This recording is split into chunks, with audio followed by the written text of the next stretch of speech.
दिल्ली में पिछले 3 दिनों से प्रदर्शन चल रहा है। इस बीच में किरण रिजिजू भी बोल रहे हैं, सुनाते हैं आपको।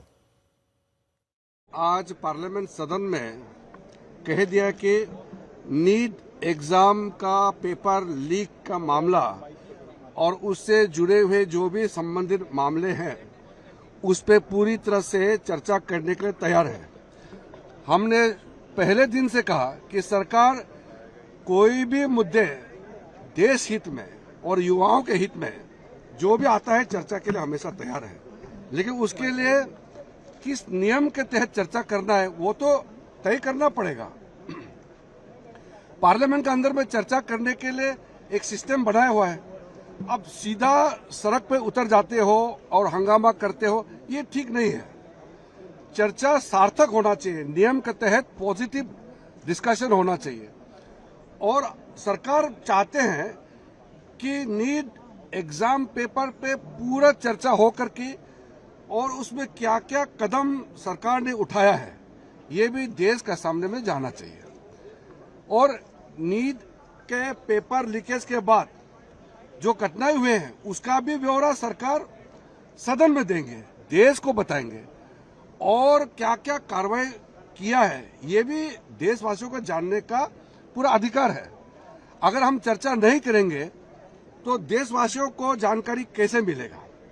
लेकिन हमारे बात सिर्फ इतना ही है कि किसी नियम के तहत चर्चा करने के लिए स्पीकर साहब के साथ बैठ करके सब पार्टी ये तय करे, सबसे पहले कब चर्चा करना है वो तय करे, सरकार मंजूर है। किस नियम के तहत चर्चा करना है सरकार तैयार है।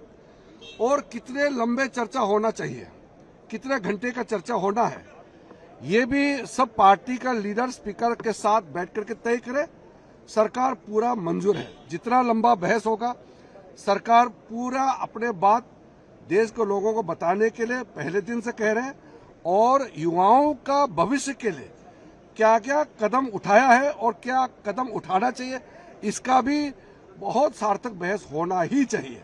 इसलिए मैं फिर से आग्रह करता हूं कि सरकार की तरफ से औपचारिक हमने फिर से कह दिया है कि हम चर्चा के लिए तैयार है, तो समय तय करें और पार्लियामेंट का समय को बर्बाद नहीं करके सबसे इस वक्त जो मुद्दा सारे पार्टी चाहते हैं नीट एग्जाम पेपर लीक को, यही मुद्दा सबसे पहले चर्चा हो, हम ये चाहते हैं। इसलिए अभी समय विलंब नहीं करके जो ऑफर किया है सरकार ने स्पीकर महोदय के साथ बैठ करके तिथि समय और नियम तय करे और बहस जितना जल्दी हो सके शुरू करना चाहिए। ये कह रहे हैं कि सरकार सदन चलाना नहीं चाहती। We have from the day one informed our opposition leaders and also informed the Honorable Speaker and the Chairman of the Rajya Sabha that the government is ready for discussion, but we have to decide under which rule. तो रिजिजू को आपने सुना, उन्होंने कहा कि हम तो चर्चा के लिए तैयार हैं अब, लेकिन समय और सारी चीजें आप तय करें।